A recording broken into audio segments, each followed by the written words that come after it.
Salve, salve, galera! Mais um Thundercast entrando no ar, né? Para alegria de todos. Esse é o podcast que todo mundo sabe, né? Aonde a verdade e a liberdade são inegociáveis. E hoje, para variar, vamos trazer mais um assunto polêmico, muito interessante, na verdade, né? Que vai com certeza movimentar aí as rodas de discussão. E como eu sempre digo, né, a nossa intenção aqui, quando a gente traz a nossa opinião, minha e da Márcia, na verdade, é justamente para dar mais um alento, mais um argumento para discussão aí, para que o nosso podcast seja levado para as rodas de conversa, né, e que as pessoas possam avaliar o que a gente está dizendo aqui e aí ter mais esse ponto de vista para acalorar o debate, né? Mas antes de mais nada, antes de dar boa noite aqui para minha companheira de programa, minha irmã, né?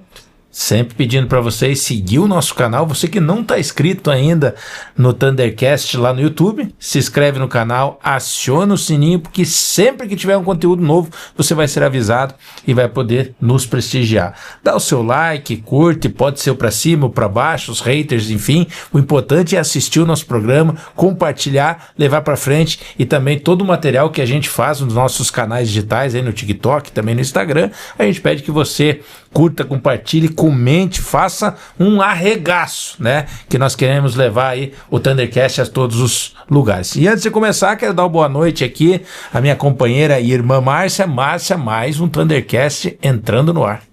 Fala aí, meu brother preferido. Então, estamos aqui de novo e contamos com vocês ali se inscrevendo nos canais da gente, que hoje o assunto tá top, hein? Mas é isso, bora lá? Bora lá, vamos falar então. Hoje o nosso assunto aqui, né? Como a gente gosta muito de tratar da pauta da segurança pública, né? Nós vamos falar aí do marco do combate ao crime organizado, né? A Lei 15.358, que foi sancionada nesse ano de 2026, né? E tenta endurecer, na verdade, o combate ao crime organizado aí, mas a gente vê também, né, que sim, tudo que, na verdade, possa ser colocado para endurecer no combate à criminalidade, sempre é muito positivo. Mas a gente vê, claro, e a nossa função aqui, como eu disse, detalhar um pouco do que é essa lei, do que ela trata, na verdade, os prós e os contras, né? E é disso que a gente vai falar hoje. E vamos também tocar aqui, né, no assunto, já que estamos falando de crime organizado, sobre a CPI do crime organizado, né, que rolou aí no Senado Federal, que infelizmente acabou aí sem aprovação do relatório final, mas o relatório final foi muito bem feito, inclusive aí, né, o pedido de indiciamento de 3 ministros do STF, coisa histórica na história do Brasil, e também do PGR aí, o Paulo Gonet. Mas para começar a falar, né, para aquelas pessoas que não acompanharam a questão aí do marco do combate ao crime organizado, né, os novos instrumentos de investigação, as novas possibilidades de manter mais tempo o criminoso na cadeia, né? Teve um aumento aí das penas, um maior rigor, na verdade, na execução penal, com vedação de... Aí eu acho que, né, foi meio focado no 8 de janeiro, né? Uhum.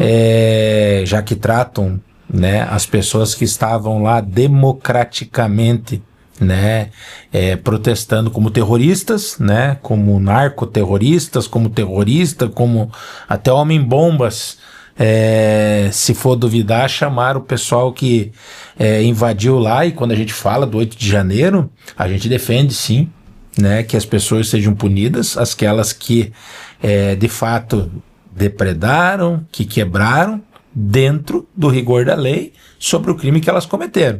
Não ficar preso lá por 17 anos, uma pena completamente desproporcional por você escrever com batom numa estátua, 17 anos de cadeia.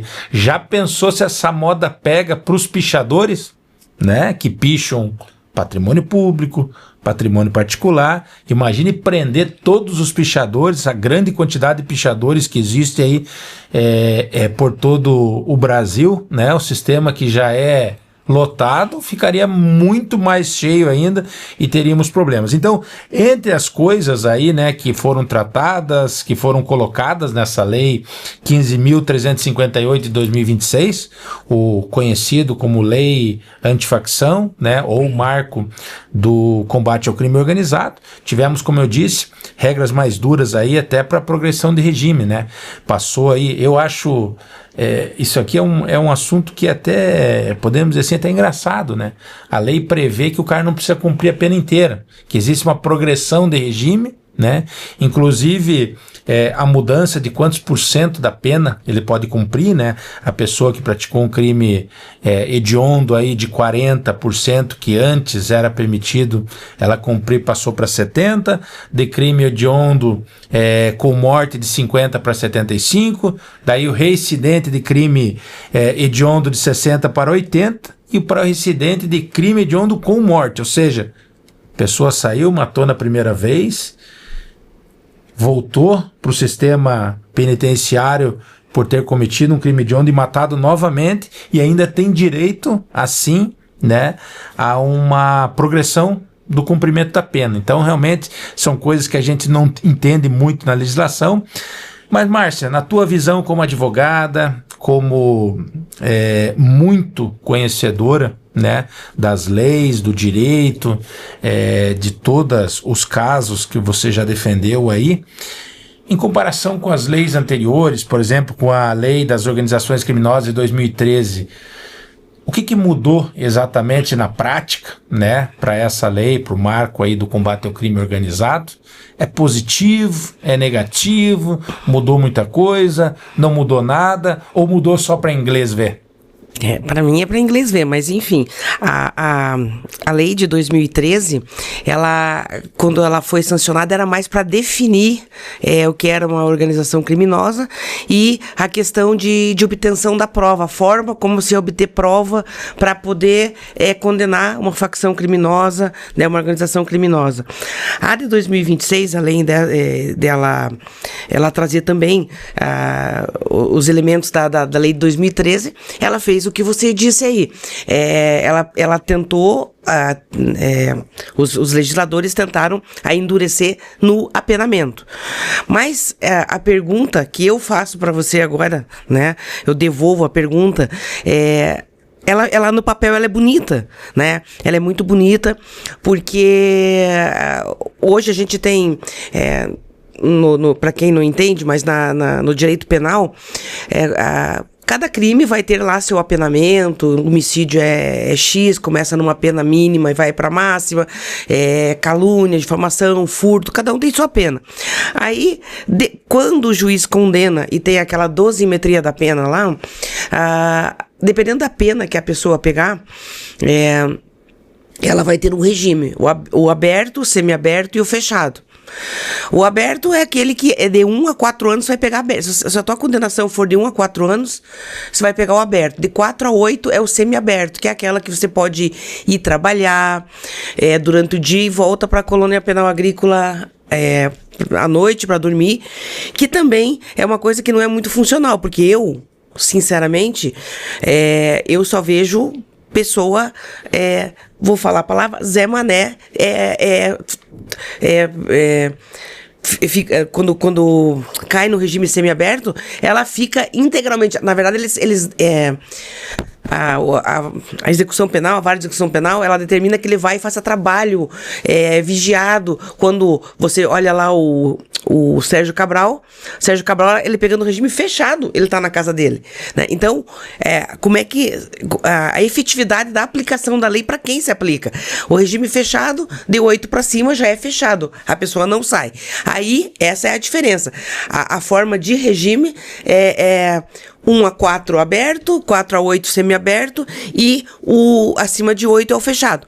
Aí, existe a forma de cumprimento porque depois que é condenado, o juiz manda para o juiz das execuções, vai para a vara de execuções penais, e quando a pessoa pega até 4 anos, ele o juiz da vara de execuções vai dar um trabalho comunitário para ele fazer algum serviço, prestação de serviço, ou pena pecuniária, pagar em dinheiro, mas é ele que vai decidir isso, é o juiz, não o juiz que condenou, mas o juiz que vai fazer o cumprimento da pena. Aí, quando o condenado está cumprindo a pena, seja em qualquer um dos regimes, vai ter o quê? A progressão de regime. Que é aí que teve a modificação nessa lei nova. Se a pessoa, por exemplo, agora, em dezembro, teve o indulto natalino do presidente Lula. Mas tem uns requisitos para o indulto. Não é assim que as pessoas falam, deu para indulto, todo mundo vai sair preso, mas eu sou contra. Eu sou contra porque o indulto, na LEP, que é a Lei de Execuções Penais, tem lá os requisitos que você tem que cumprir 1/3, 1/5, 1/6, depende da pena, depende do crime, né? Mas com o indulto, ele praticamente libera a pessoa desde que ela preenche os requisitos ali. Não teve nenhuma falta grave enquanto estava cumprindo a pena. Se não foi com grave ameaça, por exemplo, nem a pessoa furta um carro, ela não necessariamente ela não fez um assalto, um roubo, que ela colocou a arma em você. Ela foi lá, abriu o carro e levou. Entende-se que não foi com violência, e ele pode ser beneficiado pelo indulto. Mas o que vai acontecer? Ele vai sair e vai fazer isso de novo, provavelmente. Ou não, a gente não sabe. Porque eu sou muito desconfiada da questão da ressocialização. Até porque a forma como os presos estão hoje no sistema carcerário, né? As facções todas dominando ali e fazendo uma escola do crime. Quem já teve parente preso, amigo que ficou preso, sabe que quem sofre é a mãe. Já falei isso aqui, que quando ele tá preso, as facções que estão lá dentro fazem a pessoa colocar crédito no celular, trazer comida, fazer serviço lá fora. Então, e essa pessoa que está presa fica ameaçada, né? Porque o nosso sistema carcerário, às vezes, joga todo mundo junto, não separa o que é crime leve, o que é... Para mim, traficante tinha que estar tipo Alcatraz, assim, numa ilha que é incomunicável, não é? E daí, nessa lei nova, houve a questão da modificação no tempo de cumprimento. Antes, por exemplo, algumas penas, se a pessoa cumprisse, o condenado, o apenado cumprisse lá 50%, sairia, agora subiu para 75%. Por exemplo, no caso de crime de honra com resultado morte, né? Com 50% da pena, eles aumentaram para 75%. Ele tem que cumprir 75% da pena, né? Eu acho que para alguns crimes tinha que ser assim, 90% da pena, não é? Depende do crime. Mas essas foram as modificações. E o que? Também colocaram no tipo penal, eles incluíram, né, a expressão lá, além da organização criminosa, situações de organização paramilitar e que daquelas, principalmente para atingir aquele pessoal das favelas que tem controle. Uma organização que controla o local para que o crime possa acontecer livremente. Então ele faz um controle ali. Então eles tipificaram isso, criam uma coisa muito mais grave, porque lá tá cheio de traficante, mas tem o traficante que controla tudo. Você não pode passar aqui, você tem que pagar pedágio, você tem que a sua filha tem que ir no baile funk lá e sair com não sei quem, e que ele tem um controle sobre aquela comunidade toda. Então se tornou um crime com condenação com muito mais tempo, que agora modificaram de 20 para 40 anos, né, no caso de organização criminosa. E então, nesse aspecto, foi legal. E como eu disse, a questão é como se fazer cumprir isso daí, porque a lei no papel é muito bonita, sabe? E a gente tá vendo aí a questão que a gente vai falar pra frente da CPI, que eu já vou chegar nesse ponto, quando nós chegarmos nesse ponto aí, porque que eu acho que não funciona, que ela é bonita do papel, mas ela não é efetiva em razão da corrupção em todas as instituições, judiciário, polícia, entendeu? Sim, e é até questão do crime organizado, né? No Brasil existem vários tipos, né? Sim. E essa nova lei, eu acredito que ela botou tudo num bolo só, né? Não sei se para tentar achar uma forma de punir todos de uma forma igual, porque o que acontece? Lá nós temos, por exemplo, os estados paralelos, né, que a gente sempre vê aí, que eles querem, principalmente nas comunidades, que eles fornecem até serviços públicos, Que né? geralmente é o PCC e o Corvando Vermelho. Até serviços públicos, entre aspas, deles, né? Fornecimento de gás, de TV a cabo, de coisas que deveriam ser assim, por uma taxa, e não tem você não querer. Você é obrigado a querer, segundo, né, essas facções dominam as comunidades aí. Temos outro tipo de facção criminosa dentro dos próprios presídios, né, que entra um pouco aí no que você falou, de extorquir as pessoas, novos presos. E aí tem o seguinte, aí tem uma coisa da lei antifacção que diz que se o cara fizer parte da facção, ele já pode cumprir, né, uma pena alta. Sim. E muitas vezes ele tá num presídio preso por um crime, mas ele é obrigado a fazer parte daquilo para até pela própria vida dele, e aqui não estou falando em passar a mão na cabeça, mas é o que a gente vê acontecendo, que os especialistas em segurança falam, que muitas vezes a pessoa está ali, ela é extorquida, e aí pode ser entendido como, né, que ela está fazendo parte daquela organização criminosa, e ela vai responder de uma forma diferente, mas falando assim, mas como? Como que você vai fazer parte se você já está preso? Né? E realmente os crimes que acontecem dentro do próprio presídio, muitas vezes pode haver até uma conivência, né, de quem administra a cadeia ou não, ou até por obrigação, por ameaça dos próprios bandidos aí. Então, assim, muitos crimes são cometidos dentro do próprio presídio, né? Seja um tráfico de drogas, seja uma morte numa rebelião, seja aqueles golpes que eles ligam do telefone se passando por empresa de cobrança ou pedindo doação de alguma forma, desses pequenos golpes. Então temos as facções do estado paralelo, temos facções dominando as comunidades, temos as facções em fronteiras, né, para permitir o acesso de drogas, de armas dentro do país, e também temos, né, dentro do próprio poder público, né, que é justamente essa foi a intenção da CPI do crime organizado, onde facções criminosas estavam muitas vezes participando de licitações, elegendo políticos da própria facção, ou se aliando a alguns políticos, né, por isso que a CPI foi criada. Então, assim, como a gente vê essa criminalidade crescendo tanto, será que o Brasil foi permissivo demais com os criminosos, assim, até de repente apostando numa ideia que a ressocialização daria certa, e aí quando se perdeu o controle, agora nós vamos com tudo pra cima? Parece que é isso que aconteceu.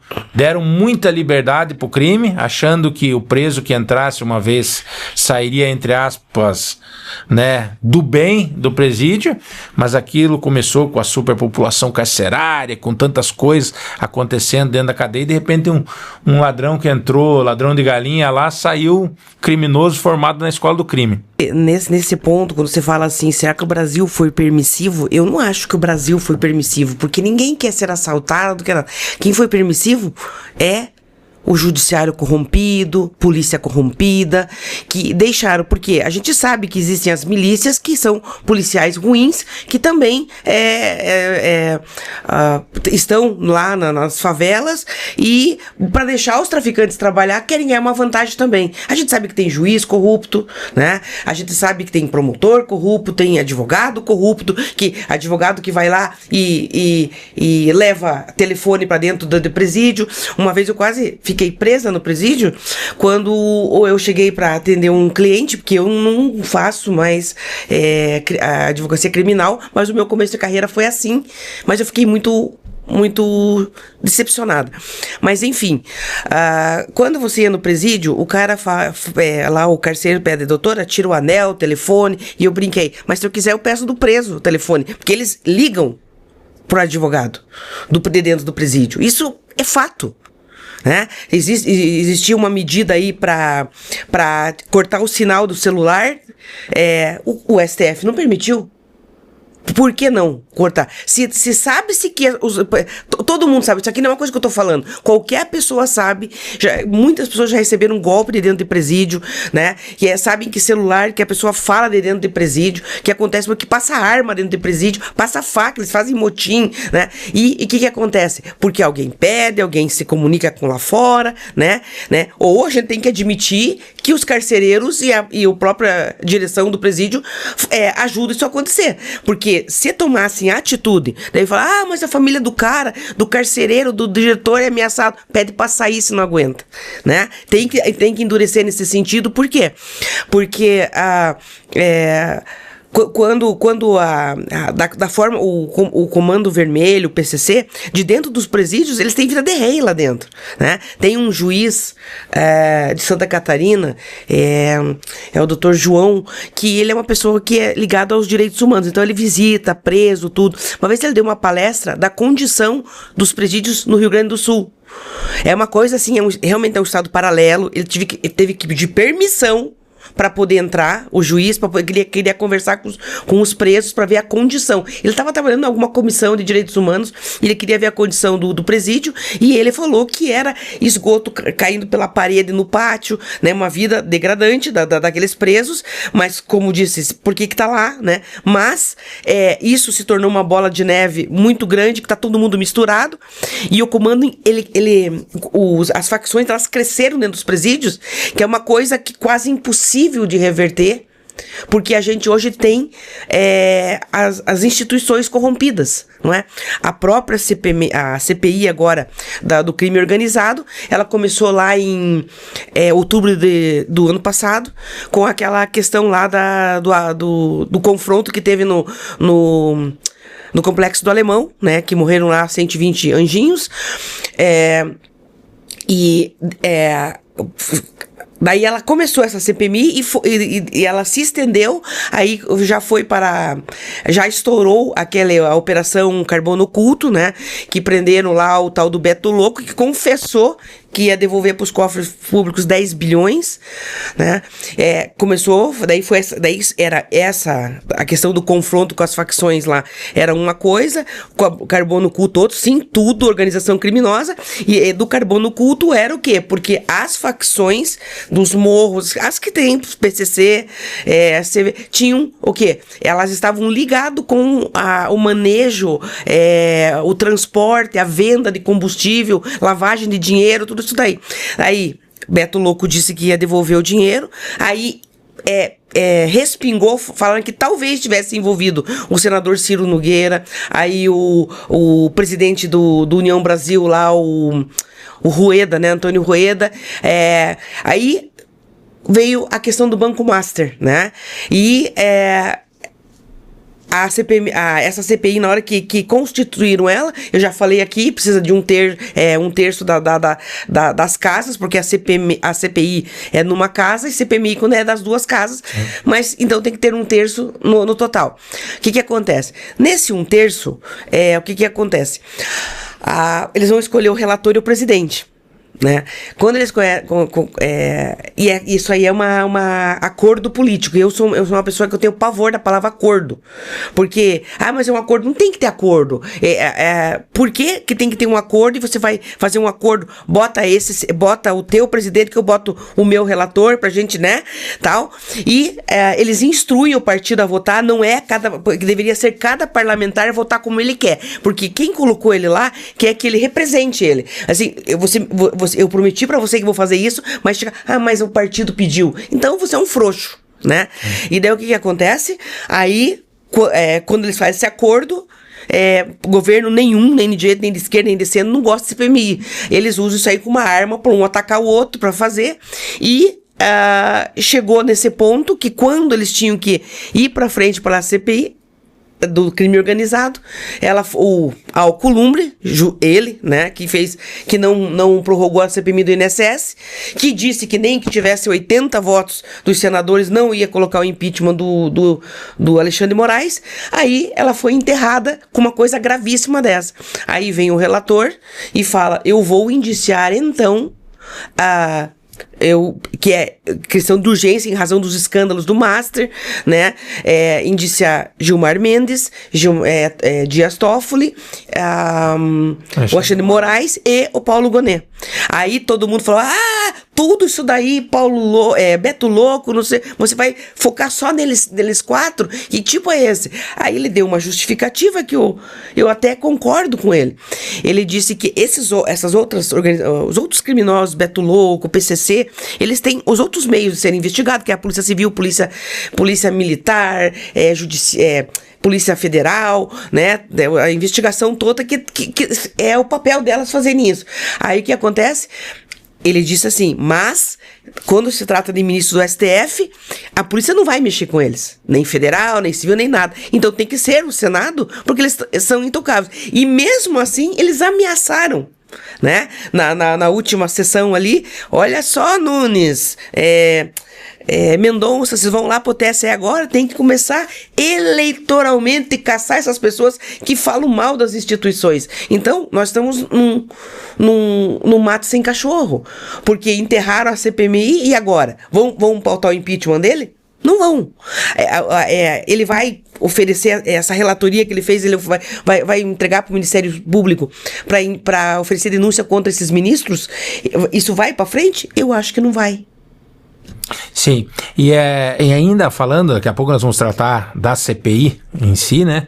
Mas ainda sobre o marco aí, sobre a lei antifacção, a gente vê assim, né, como pontos positivos, né? Tem os prós e os contras, na verdade. Ponto positivo, a gente vê que realmente quando você endurece a pena, né? Quando você aumenta o número de anos que quem cometeu o crime vai ficar preso. E também quando você aumenta a progressão, né, endurece para que cumpra-se maior tempo de pena possível, a gente vê isso sem dúvida é positivo. Primeiro que a pessoa tem que pensar 2 vezes antes de cometer o crime. Eu sei que o criminoso não pensa muito, né? Quer se dar bem sem trabalhar, né? Porque todo criminoso é assim, quer ganhar dinheiro fácil, né? Não quer carpir um lote, não quer cumprir um expediente de 8 horas por dia, não quer trabalhar no fim de semana, né? Apesar que o traficante trabalha todo dia, 24 horas por dia, né? Principalmente à noite. Com aviãozinho trabalha o traficante, não. Exatamente.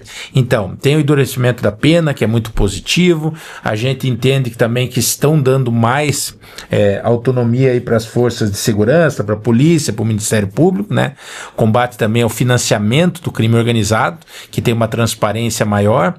Acho muito positivo também a facilidade que ficou agora para apreender bens, né, do crime, né? Também quebra de sigilo bancário, quebra de sigilo telefônico, né?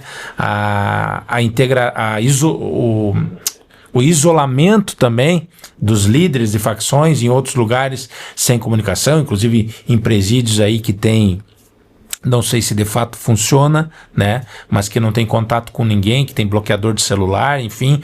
Como isso, a gente pode ver realmente que todos esses pontos são muito positivos, né? Inclusive o seguinte, antes de a gente falar dos pontos negativos, da questão dos pontos positivos que a gente analisa, né? Como você falou, que talvez seja para inglês ver mesmo essa eu espero que não, né? Essa lei antifacção, a gente torce para que não, que ela funcione na prática. Mas eu te pergunto também, os do colarinho branco, aqueles que nunca ficam presos, né? Por exemplo, se a gente for analisar aí o enriquecimento de alguns políticos, de alguns juízes, de alguns ministros, né? E quando a gente diz isso, é uma conta fácil de fazer, né? Se a pessoa não recebeu uma herança grande familiar, se você pegar o olerite, a folha de pagamento, o tempo que ele está no cargo, né? O tempo que ele está no cargo, você vê se ele, a família, enfim, todos, né? Já que estão no serviço público, estão na vitrine, né? Se você conseguir fazer essa conta de quanto ele ganha por mês, né? Se não recebeu nenhuma herança, ele tem como ter casa na praia, casa no exterior, carro de última geração. E são coisas de milhões, não é assim, tipo uma casa de 500 mil, sim, de 1 milhão, 20 milhões, isso, né? Será que a lei antifacção vai poder grampear esses bens para investigar? Porque é uma coisa muito clara, né? Se a pessoa ganha um salário determinado, não tem uma herança familiar, que pode acontecer, não ganhou na loteria, não ganhou na Mega Sena, é comprovado a olho nu que foi um enriquecimento ilícito. Então, será que essa lei agora vai começar a pegar aqueles do colarinho branco também? Pois então, veja assim, no começo da CPMI do INSS, foi esse ponto que eu queria chegar. Na CPMI do INSS, lá no começo, o relator pediu o bloqueio imediato de todas as contas daquelas associações, e o que o STF fez? Negou. Não, né?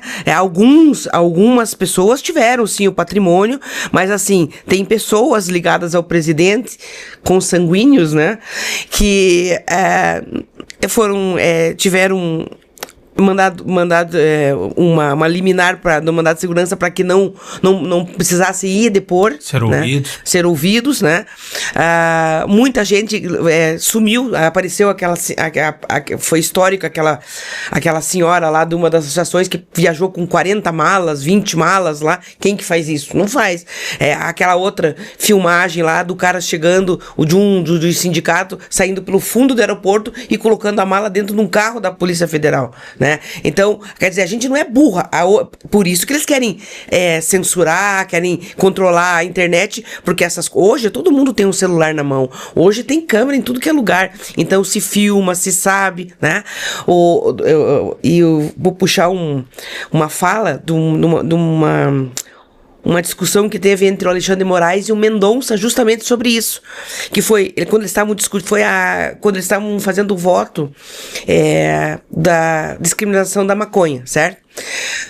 O Alexandre de Moraes, ele foi querer gargantear, né, dizendo assim que a gente tem que descriminalizar, porque se a pessoa for pego com 40 gramas, ele falou bem assim, com 40 gramas de cocaína, de maconha, se ele for preto, pobre, ele vai ficar preso, mas se ele for um cara rico, loiro, ele não vai ficar preso meia hora sequer. Aí o Mendonça fez ele gaguejar, inclusive, o Mendonça falou, o Isaílson está reconhecendo que quem está falhando é nós, que não prendemos gente rico. Aí ele gaguejou, né? Mas ele falou uma coisa real. Esse que é o problema. A lei no papel é muito linda, né? Os meninos lá do cachorro orelha, né? Arquivaram. Eu li essa semana que arquivaram. Não fizeram. Ação menor. Tem que mudar a lei nesse sentido também, né? Como é que é o nome daquele lá do Rio de Janeiro? O que tá 100 e poucos anos de cadeia, o que era governador lá? Sérgio Cabral. 400 anos. As pessoas falam 400, mas 400 é porque ele ainda está em recurso de alguma delas. Mas já transitado em julgada, uns 100 e poucos anos de prisão lá. 115, uma coisa assim. E ele está lá fazendo academia, fazendo live. Não tem nem vergonha naquela cara, né? Fazendo live, mostrando o dia a dia dele. Porque meteu a mão, mandou tudo estar em algum paraíso fiscal, que essa é a verdade, porque burro eles não são, não é? E daí a gente chega, quem que tá lá preso é o Zé Mané, é o aviãozinho do traficante. No caso da família Cabral mesmo, nós tivemos, né, o caso da Débora do Batom. Ela ficou presa por escrever numa estátua com um batom, né? Sim. E alegou que precisava ir para casa porque ela tinha filho menor de idade que dependia da mãe. Sim. Né? E só tinha ela não tinha babá nada. Exatamente. Daí a esposa do Sérgio Cabral alegou a mesma coisa e foi solto rapidamente. E aí ela tinha babá, tinha não sei quantos empregados na casa. E as crianças na época tinham tipo 12 anos.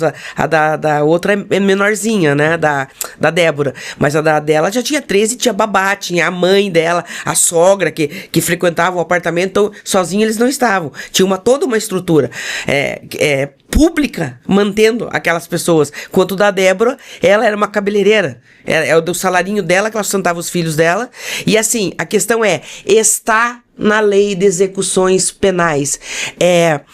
Lá tem um artigo dizendo assim que pode fazer uma prisão cautelar diferente da prisão, diversa da prisão, nesses requisitos, pessoa acima de tal idade, com doenças, né? Com filhos pequenos, com tudo aquilo. Tá lá. Se a pessoa cumprir, tem que liberar. Ainda mais que o dela não foi com violência, né?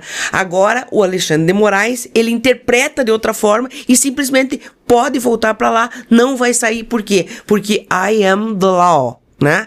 E você falou da questão de ligar a pessoa à facção criminosa.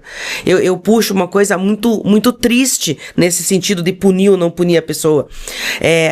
Estão jogando agora na internet aquele vídeo do próprio Alexandre de Moraes, que era a vítima, o juiz e o promotor.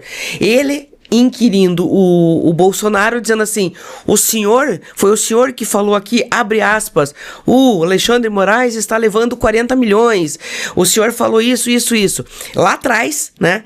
Agora, penso eu, por que aquela pressa em tantos poucos meses condenar a pessoa, a ligar um presidente que já tinha repassado, né, o comando, o presidente novo assumiu, ele estava de férias nos Estados Unidos, o 8 de janeiro aconteceu depois, eu sempre falo isso aqui, aconteceu depois, o que ele tinha a ver com aquilo, ele deu um jeito de ligar, porque ele abriu ele falou o Bolsonaro em entrevista falou do contrato da mulher dele, que ninguém sabia, mas ele já falava lá atrás, ele falou dos milhões que agora provaram lá, a Polícia Federal falou que ele já, acho que 40 ou 80 milhões já foi depositado na conta da mulher dele, tudo isso daí eu penso assim, ele apurou tudo isso, se atropelou para prender o cara para ele parar de falar. Então, que segurança jurídica que a gente tem, se tem uma lei bonita no papel, mas se o traficante lá soltar 1 milhão pro cara, e sempre digo, assistam Todos Contra Um, a série, que ele retrata o que o Brasil é hoje, é dinheiro, é traficante, o PCC manda no Brasil, para mim, o PCC manda no Brasil. Então, e a gente fala, né, justamente dessas questões aí da decisão, e eu vejo isso como um ponto negativo do novo marco, né, ou da lei antifacção. Tem alguns pontos que ficaram obscuros, que dá para ter um duplo entendimento, e eu penso que isso pode proporcionar a decisão final ao juiz, que é sempre, na verdade, né, e pode ter um abuso de autoridade ali, entende? Para ele julgar conforme o caso. Né? Então eu vejo isso como um ponto negativo até para algumas garantias individuais do preso, o que já diz a legislação, né? O que eu falei no começo, o cara é preso, cometeu um crime, talvez um crime leve, né? Está no presídio, a facção vai lá, começa a pressionar, né? Pedir coisa lá de fora, e ele pode comprometer ainda mais o preso que está cumprindo a pena ali, e além disso envolver os familiares que estão levando as coisas para dentro do presídio, muitas vezes por pressão, por medo de perder o seu ente querido. Então, quando tem alguns pontos obscuros que fica na mão do juiz decidir, né, pode haver sim um abuso de autoridade, né? Até me fugiu o nome de uma teoria, né, do direito aplicado ao inimigo, né, que eu já vou lembrar o nome de quem que é né, e que justamente ele vai poder julgar conforme alguns ministros da STF julgam hoje, né, para os nossos amigos o rigor da lei, aliás, do contrário, né, para os inimigos o rigor da lei e para os amigos aí as benesses da lei. Então, eu penso que esse é um dos pontos negativos, entendo, que o abuso de autoridade pode acontecer. Não, está acontecendo. 8 de janeiro é uma prova disso. Justamente, isso que eu ia dizer agora. Ele está acontecendo e essa lei talvez seja justamente para complementar isso, que o juiz vai poder dizer, não, é a minha interpretação, então eu posso fazer. Como está acontecendo no caso das fake news, como aconteceu no inquérito do fim do mundo, né? E por fim, para a gente aqui falar dos pontos negativos, me preocupa uma coisa, né? Estão endurecendo as penas, vão deixar as pessoas mais tempo presas, ou as que cometem um crime vão ficar... Nós hoje não temos estrutura carcerária no país para suportar isso, né? Então vai adiantar o policial prender, o policial combater como faz todos os dias as nossas forças de segurança, arriscando a vida todos os dias, combater de forma desigual, e digo desigual, quando eu digo desigual não é porque a polícia é despreparada, porque a polícia é muito bem preparada, mas com o poder que um ministro permitiu, né, que era a polícia não subir mais os morros e lá as pessoas... Chamar letalidade judicial. Letalidade judicial, isso mesmo. E daí o que acontece? Um ministro permitiu que a criminalidade se armasse mais, ficasse no lugar onde a polícia não pode ir, né? Então eu falo assim, hoje eles fazem essa lei, e isso eu vejo como um ponto muito negativo. Vamos endurecer a pena, vamos deixar as pessoas mais tempo presas, vamos permitir que a progressão de regime do cumprimento da pena seja maior, então nós vamos manter as pessoas mais tempo presas, com tantos crimes acontecendo, já é super lotado os nossos presídios. Então, esses são os pontos negativos que eu vejo. Não sei se você concorda comigo, mas vejo o abuso de autoridade, a perda de algumas garantias individuais do preso aí, e principalmente nós não temos hoje uma condição carcerária, principalmente para que possa se ressocializar o preso, né? Ele entra lá muitas vezes um criminoso leve e sai um super formado na criminalidade. Então não sei se você concorda com esses pontos negativos que eu elenquei aqui. Eu concordo, sim. E o Brasil, ele tem um problema de gestão mesmo, de gente incompetente. Porque você sabe... Que as leis existem, sim, na verdade. Elas, no papel, elas são maravilhosas. E o que acontece? Hoje, a maioria dos cargos não é técnico, é político. Aí o cara é um incompetente, né? Não sabe quanto é 2 mais 2, mas ele tá ali porque ele foi o puxador de voto daquela pessoa e tá lá. Aí, você falou dessa questão da lei aí. Você vai ter uma lei bonita no papel que, se fosse aplicado igual para todo mundo, ia ser perfeito. Não é?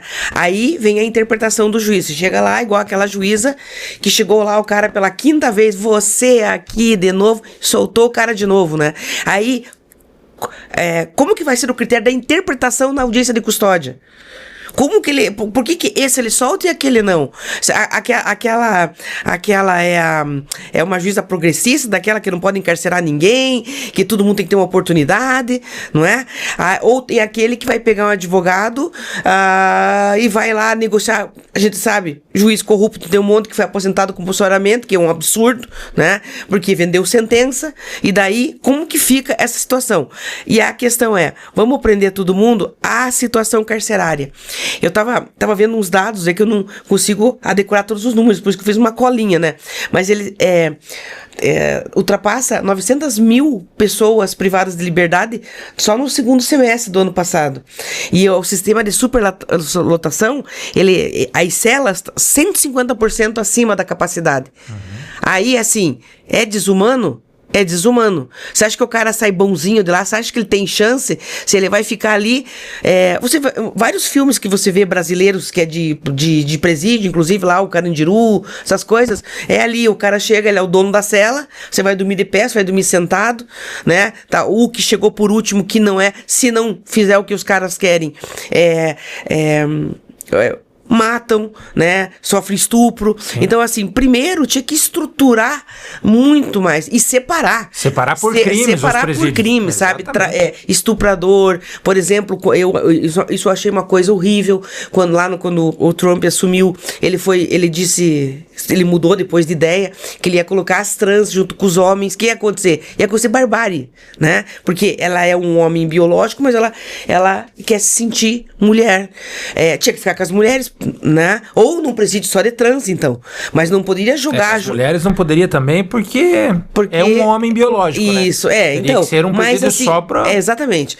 Mas assim, depois ele viu o que ele estava fazendo e voltou atrás, né? Sim. Mas assim, primeiro era separar o alto comando, aquele ali, isolar assim, não passa um sinal de nada,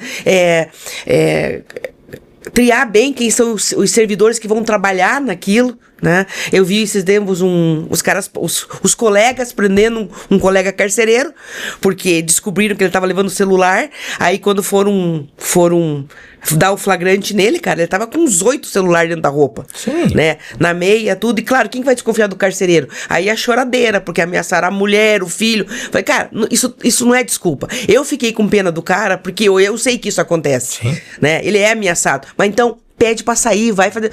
Você não aguenta o tranco, pede pra sair. O que não pode é se dobrar pra bandido. Com certeza. Entendeu? E um ponto muito importante também dessa lei antifacção, que isso já devia ter tomado essa atitude há muito tempo, né?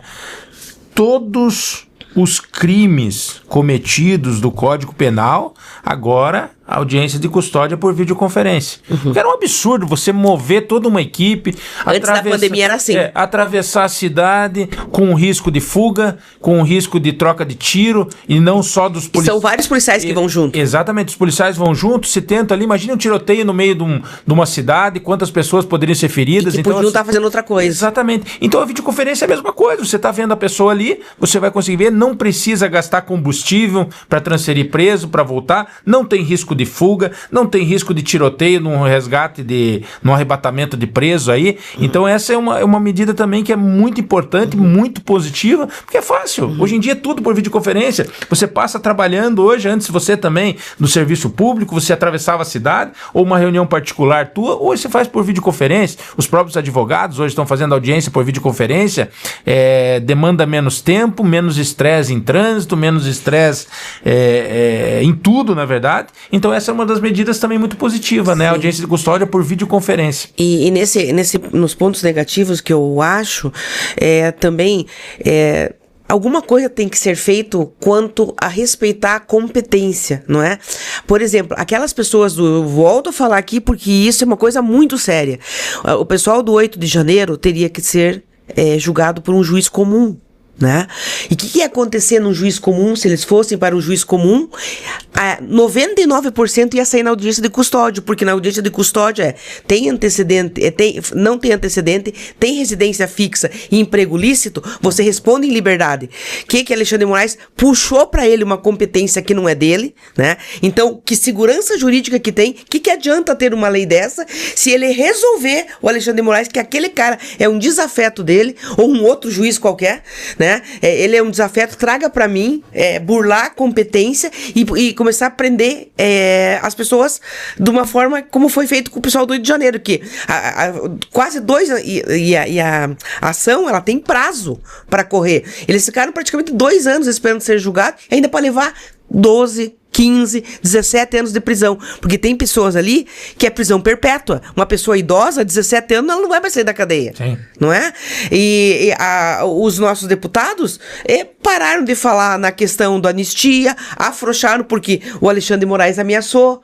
E quem é o Alexandre de Moraes para decidir o que as casas decidirem como lei? Simplesmente coloca a pauta lá, tem que votar. Agora o cara ameaça de lá, diz que... Não, ele já mandou o recado. Vou declarar inconstitucional. Quem é ele? Né? E quem vai parar esse homem? Quem vai parar? E até foi buscar, né, a teoria, para mim não ficar devendo aí para os nossos espectadores, a teoria do direito penal do inimigo de Günther Jacobs, né? Então, que mostra justamente que o juiz pode julgar conforme a conveniência dele. E isso seria assim, mas nunca aconteceu isso no Brasil. E só que infelizmente a gente vê que acontece todos os dias no Brasil. As pessoas não são julgadas da mesma forma. E vou citar aqui, quando as pessoas falam, a gente cita tanto o 8 de janeiro, aqui, porque foi uma coisa tão absurda, né? Como a gente disse, a gente não é favorável ao quebra-quebra, puna-se conforme diz a legislação, faça ressarcir, prenda quem tem que prender, mas que seja com coerência e proporcionalidade. E nós tivemos 2 coisas iguais que aconteceram aqui, inclusive uma que aconteceu quando o Michel Temer assumiu a presidência, invadiram o Senado, quebraram, tombaram o carro, botaram fogo, agrediram pessoas, segurança, quebraram vidrar, ninguém foi preso, não sequer responderam um processo. Então, assim, é justamente julgar conforme a vontade. Qual é a diferença do que aconteceu no 8 de janeiro para o que aconteceu quando o Michel Temer assumiu a presidência lá no impeachment da Dilma, tá? Eu achei muito mais grave, e não é porque nós somos um podcast de direita, se você olhar as imagens, beleza. Como que entrou o pessoal do 8 de janeiro? Quebraram uma vidraça, entraram, depredaram. Como que entrou o pessoal lá do MST, do MSTT, sei lá, outras... CUT, todo mundo. Entraram, quebraram, botaram fogo, viraram um carro dentro, muito mais grave, ninguém foi preso. Então, por isso que essa teoria do ninguém foi preso, e o Flávio Dino, na época, isso lá, em 2017, ele falou que isso é liberdade de expressão, as pessoas estão indignadas, elas têm que protestar. Só que no 8 de janeiro, não só eles consumiram com as câmeras, né? Como o próprio Mendonça disse, assim, que para ele não é crível que dentro das casas tenham sumido, desaparecido 190 câmeras, né? Então, claro, ele estava sendo debochado, porque todo mundo sabe o que aconteceu. Foi um golpe. O golpe foi para golpear Bolsonaro mesmo. Sim, sim. Entendeu? E até teve mais uma questão que virou polêmica, mas que eu concordo, né? É com a vedação do exercício de voto dos presos provisórios, né? Eu, sinceramente, isso é uma opinião minha, eu sei o que diz a legislação, mas eu acho que preso não tem que votar. Sim. Entende? Essa é uma opinião minha, não tem esse direito. Mas ele ainda não transitou em julgado, mas já está preso. Infelizmente, né? Então, assim, o que estão alegando que afronta o princípio da presunção de inocência da pessoa. De certa forma, sim, porque vai que ele é absolvido, ele deixou de votar. Né? Mas, sinceramente, na minha opinião, o cara que tá preso provisoriamente não é qualquer pessoa, porque a pessoa que comete furto famélico, que eles dizem furto de fome, né? Roubou um pão, ele vai ser na audiência de custódia. O que tá preso lá provisoriamente é que fez coisa feia. Então, esse é eleitor do Lula. Me desculpe. Então, e outra coisa, eu vou dizer uma coisa, até a questão do voto aqui, que a gente entra nisso aqui. Por isso que eles querem permitir, porque quanto mais melhor, né? As imagens que mostraram na TV, a comemoração explodiu os presídios com o resultado da eleição do Lula na época, todo mundo comemorando, tudo foi festa. Então, assim, é lógico, né? Vão criticar sempre. Qual ministro da Justiça que você viu na história do Brasil subir um morro no meio de Sem segurança. Sem segurança, ministro da Justiça, porque se fosse o ministro dos Direitos Humanos, eu acredito que ele conseguiria subir o morro. Que é o governo do amor. É o governo do amor, é paz e amor, toda alegria. É igual a gente falou da questão do voto aqui, saindo até agora da lei antifacção aí, né? Mas é que o voto tem muito a ver com isso aí funcionar. Exatamente, mas vou te dizer uma coisa. Agora, sem envolver criminosos, né? Eu digo assim, uma coisa que nunca vão me convencer é por que o brasileiro que mora fora do país tem que votar. Eu também acho isso um absurdo. Se é uma pessoa que ela está Tinha que dispensar o voto. Sim, eu falo assim, sabe o que acontece? Porque, veja, ela está no outro país com todo o direito, tá trabalhando lá, está com residência fixa, ela tem que opinar na política do que está acontecendo no país que ela mora. Talvez só para quem estava em viagem, assim, mas não o cara que já se tornou cidadão americano. Claro, não só americano, em todos os lugares. Tem, o que eu falo assim, é o seguinte, a pessoa está morando lá, ela já nem vem mais pro Brasil, tem pessoas que 10, 15, 20 anos morando fora, trabalhando fora. Aquela que trabalha nos dois países, que vem e viaja com frequência, beleza, tranquilo. Por um motivo eu não vou poder votar no Brasil, porque nesse momento eu estou a trabalho, na viagem em outro país. Beleza, vou votar. Agora, realmente a gente pensar pessoas que já estão há 10, 15, 20 anos, nem sabem o que está acontecendo no país, só acompanham pelas notícias e infelizmente a grande mídia influencia negativamente, e a pessoa de repente acaba mudando o voto por uma notícia que está lá. Agora, quando você está convivendo no país, que você mora todo dia, sai para trabalhar da tua casa, pega o transporte coletivo, pega o trânsito, enfrenta uma UPA, enfrenta uma unidade de saúde, que você vê as reais necessidades da população, aí você tem que votar para tentar mudar aquela situação se você acha que está ruim. Se você acha que está bom, né? Deixa como tá, senão se tá ruim muda. Então assim, realmente essa questão até saído um pouco aqui, porque tem, né? Falei dos votos do preso e daí a gente vai para as pessoas que estão fora, então a gente vê que os principais problemas da política hoje, às vezes, se preocupam com problemas... Corrupção dentro das instituições. Pô, enquanto a gente tiver esse nível de deputado, que eu não vou generalizar, porque a gente tem alguns bons lá. Tem muito deputado. Bons, né? Mas eu vou dizer que uma maioria, assim, ali, uma grande maioria ali, já é da negociar, porque nem sempre o político ele é corrupto, mas para mim o fato dele negociar já é uma coisa que me embrulha o estômago, sabe? Eu queria que ele chegasse lá e desse o voto dele independente do que o partido orientasse. Eu estudei o caso aqui do processo, eu entendo que o meu eleitor ia gostar que eu votasse desta forma. Não, o partido orientou. Quando eu vejo que o partido orientou, me dá um ruim de ver isso, entendeu? Então, aí chega num ponto que o quê? Quem é que está impedindo de colocar para votação impeachment? Alcolumbre, né? E na outra casa lá, o Hugo Mota. Quem colocou o Hugo Mota lá foram os parlamentares. De esquerda, direita, centrão, tudo porque foram orientados pelo partido. Aí não vai avançar. Se o eleitor não conversar com o político dele, olhando no olho assim, e falar assim, ó, se vocês não votarem, que é isso que é o principal que você tem que exigir do seu deputado. Eu quero colocar lá eu vou colocar você, mas eu quero que você me prometa que vai colocar um presidente que não tem rabo preso, que vai votar seja o que for, pauta da esquerda ou da direita, mas que seja bom pro Brasil. Né? Entendeu? Porque como disse aqui o vereador Olímpio que veio aqui, ele falou bem isso. A gente tem que focar no que é bom. Não tem que ficar discutindo. Porque a direita no caso, a direita colocou, a esquerda não vota porque é da direita. E vice-versa. E às vezes é uma pauta que é importante, né? Que nem as pautas da pedofilia, esses assuntos assim. Violência contra a mulher. Violência contra a mulher, contra os idosos, né? Contra as minorias também, coisas decentes, não qualquer porcaria que é só pra lacrar, né? E pra provocar. Faz um projetinho ali que vai provocar a esquerda faz um projetinho que provoca a direita e ficam brigando lá na tribuna, xingando e de efetivo não sai nada. Então a gente tem que cobrar do nosso político que a gente eleger que ele vai colocar presidente nas casas comprometido com o Brasil, não com banqueiro, com o cara que financiou a campanha dele, né? Com essas coisas assim, não ficar andando de jatinho com o cara. Infelizmente, né?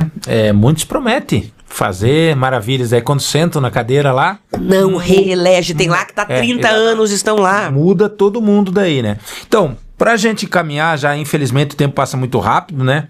E eu tenho aqui até fazer uma comparação, né, do que nós falamos aqui hoje, do marco do crime organizado e da CPI do crime organizado, que são coisas diferentes, né? O marco do crime organizado, a lei antifacção, né? Ela é na verdade, uma lei federal, justamente que foi sancionada em março desse ano, né? Para endurecer pena, restringir aí a progressão de penas, facilitar o confisco de bens do crime e criar, na verdade, o tipo penal domínio social estruturado. Isso. Que é exatamente, que quando as pessoas estão querendo criar alguma coisa, obrigando, né? Isso já existe.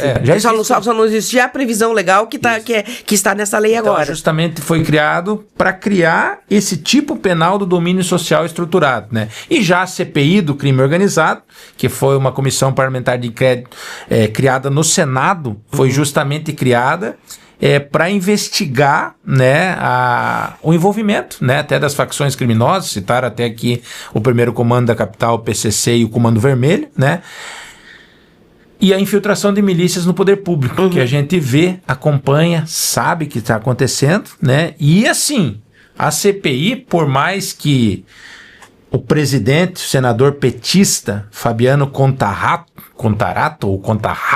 né? Eu acho que é Contarato, hein? Né, na verdade, o senador Fabiano Contarato, ele não foi aprovado numa manobra, que nós vamos falar já, uma manobra, o relatório do senador Alessandro Vieira, do MDB do Sergipe, né?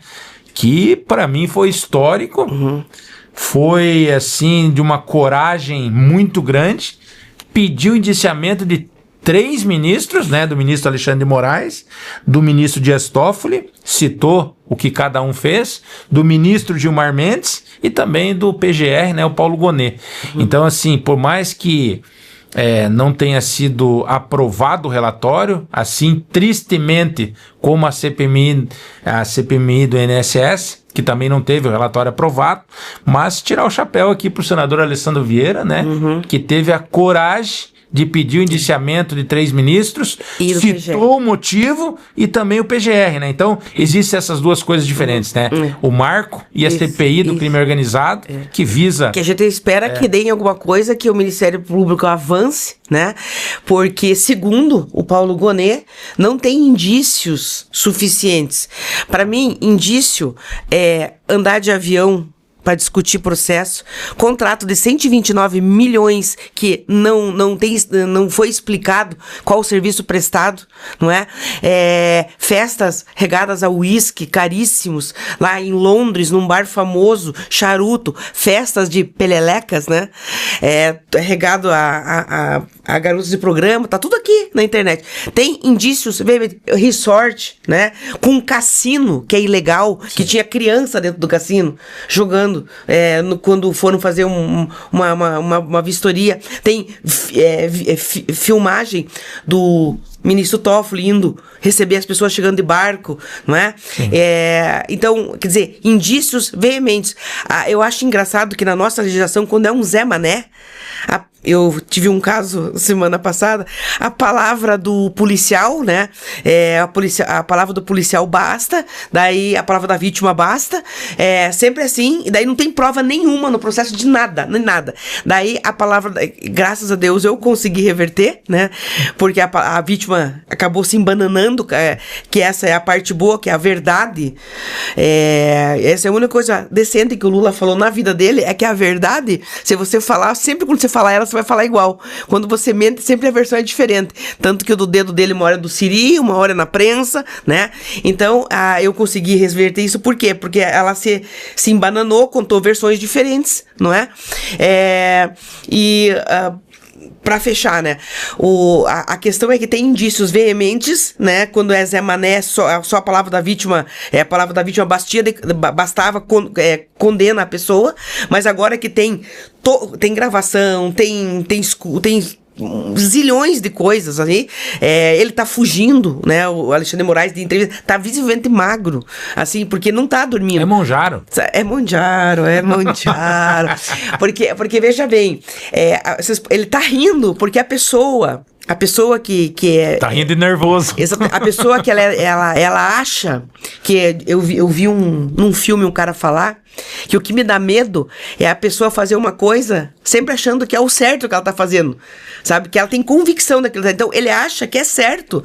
E ele, assim, ele ri porque eu sou poderoso. Ninguém vai ousar pôr a mão em mim. Mas na casa dele, com certeza, ele tá brigando com todo mundo, chutando as portas, brigando, tá sem dormir, porque ele tá visivelmente abatido.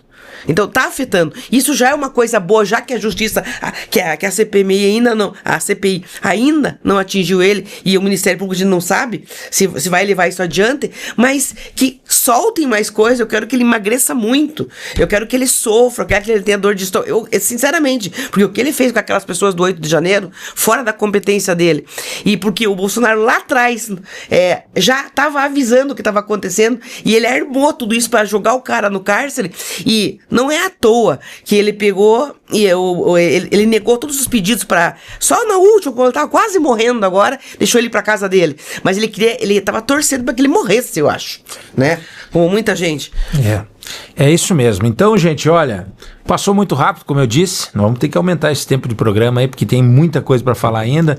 Mas assim, duas pautas interessantes no mesmo assunto, né? Como a lei sancionada, a lei antifacção agora, né? Espero que funcione bem, que deixe os bandidos realmente presos por mais tempo, que endureça as penas e que não seja só para inglês ver, que ela funcione de fato, né? E a CPI também, que não teve o seu relatório aprovado, mas que agora vai, né, Ministério Público? Vai para o Ministério Público para ver se vão dar continuidade ou não. Espero que sim, né? Porque se os ministros Espero também... que a Polícia Federal não afrouxe. Exatamente. Se os ministros não deverem nada, que não paguem. Mas se deverem, que paguem, como todo cidadão comum deve pagar. Então, fica aí, né? Até você pode deixar nos comentários aí, fica aquela pergunta: você acha que o Brasil precisa de leis mais duras ou de mais eficiência para o cumprimento das leis, né? Então fica aqui essa pergunta, pode deixar nos comentários aqui do vídeo, nas nossas redes sociais, né? Porque isso é muito importante para nós. E antes de me despedir aqui, mais um Thundercast acabando, minha irmã. Foi uma conversa muito boa, né? O tempo é curto, mas acho que a gente passou aí nosso ponto de vista, trouxe a nossa ideia aí também, para que a gente possa alimentar as rodas de conversa aí. Isso mesmo, e semana que vem tem mais, e vamos, se esse assunto aí ferver, vamos trazer de novo, o que eu peço é que vocês não percam a fé. Se tiver protesto, sai na rua, exige do teu deputado, porque só mudando os legisladores para que alguma coisa mude, né? Então, é isso. Exatamente, e como diz aquela frase, né? Todo poder emana do povo, né? E o povo tem nas mãos uma coisa muito poderosa, que é o voto. Eu sempre digo assim, a gente nunca pode acertar de primeira. A gente vota num político pelas propostas dele, tá? Pode ser que seja o pior político possível que você viu na vida. Aí daqui 4 anos você vai mudar. Você errou tentando acertar, você tem que ter boa fé. Confiando nas promessas daquele político, né? Mas se ele não cumpriu, se ele saiu da linha, se ele foi corrupto, se ele não cumpriu o que prometeu, na próxima eleição você não reelege. E faça a campanha contra, inclusive. E faça a campanha contra, mostrando que ele não cumpriu. Né? Então o que acontece? Então você, o eleitor, tem um poder muito forte na mão, tá? Então a gente quer trazer justamente isso. Hoje, com esse assunto aqui de segurança pública, a gente gosta de falar muito, você já vai acompanhar, né? Por que não foi aprovado o relatório final, se é uma coisa tão boa, assim como o da CPMI do INSS, um relatório completo, cheio de provas, de evidências do crime cometido, e infelizmente não passou. A CPI do crime organizado, com nomes indiciados fortes, 3 ministros, o PGR do país aí, também não passou. Por quê? Veja quem são os políticos que não permitiram que esses bons resultados passassem, e façam campanha contra para que eles não voltem a ser políticos, que sejam extirpados da política, que gente ruim a gente não precisa. A gente precisa de gente boa, gente que esteja comprometido com os interesses do povo brasileiro e principalmente com os interesses dos mais vulneráveis, né? Vou falar aqui, ó, quem foi contra: o Beto Faro, do PT, Tereza Leitão, do PT, Veneziano Vital do Rego, do BMDB, o Otto Alencar, do PSD, Humberto Costa, do PT, Soraya Tronic, do PSB, sempre aquela que tava fofocando lá com o Lindenberg, e Rogério Carvalho, do PT, né? O pessoal do PT que foi contra a CPI do crime organizado. Posso falar uma coisa bem rápida? Eu falei, gente, quando você for... parem de ficar brigando, provocando, porque você é da esquerda, você fica provocando o cara da direita, eles estão rindo da cara da gente. O que você tem que parar para pensar e olhar à tua volta? Como que tá o posto de saúde da tua casa? Como que tá a sala de aula do teu filho? Como que tá o policiamento? Nós temos que colocar pessoas, políticos, presidente, prefeito, governador, que estão comprometidos em melhorar o que tá à tua volta. Brigar não adianta nada. Então, seja do PT, da esquerda, brigar é uma coisa que só faz bem para os políticos, porque daí vocês estão distraídos brigando e a roubalheira está correndo solta. Pense em você, pense em quem é bom para você. Isso mesmo. Então, encerrando mais um Thundercast aqui, pedindo para você que não se inscreveu ainda no nosso canal, se inscreve lá no YouTube, aciona o sininho para nós avisar você quando tiver um conteúdo novo, e segue as nossas redes sociais, né, no Instagram e no TikTok. E quero só fazer aqui mais uma colocação para encerrar de vez, né? Tivemos infelizmente a prisão de um policial militar na última semana, né? O Sancho Louco, que todo mundo conhece muito bem, que é faca na caveira, que combate a criminalidade, que cancela a CPF quando precisa ser cancelado. né, de vagabundos, né? A gente queria deixar aqui, né, o nosso espaço aberto, né, tanto para o Sancho quanto para o Dr. Daledoni, né? Vim aqui explicar o que aconteceu. A gente acompanha há muito tempo o Sancho aí, que fez uma ação maravilhosa para as enchentes de arrecadação, para as enchentes do Rio Grande do Sul, tanto de comida quanto de produtos de higiene e principalmente também rações, né? Porque ele é um amante dos pets aí também, arrecadou muita coisa, toneladas lá. E como eu disse, está nas ruas todos os dias. Ele é icônico, faca na caveira, fala grosso, todo tatuado, né? Bota medo na bandidagem e acabou aí. A gente não sabe de fato o que aconteceu. Diz que tinha munição em casa. Ele é instrutor de tiro. A gente sabe, na verdade... Polícia tem que ter munição em casa. Exatamente. Polícia tem que ter munição em casa, né? E nem permitiram, né, a defesa aí. Então fica aqui esse espaço aberto para o Sancho, que é um grande policial, que sempre honrou a farda da Polícia Militar, né, na corporação. Então fica o espaço aqui para o Sancho, se não puder vir, para o Dr. Daledoni. Tá aberto o espaço para vocês aqui. Vim falar o que aconteceu com o Sancho aí, que todo mundo tá sentindo a falta dele, principalmente a população, porque ele é um guerreiro da segurança pública. Fica aqui aberto. Nosso boa noite aí mais uma vez. Mais um Thundercats chega ao final e na semana que vem estamos de volta. Valeu, gente. Grande abraço a todos. Que Deus abençoe grandemente a cada um de vocês e segue nós lá.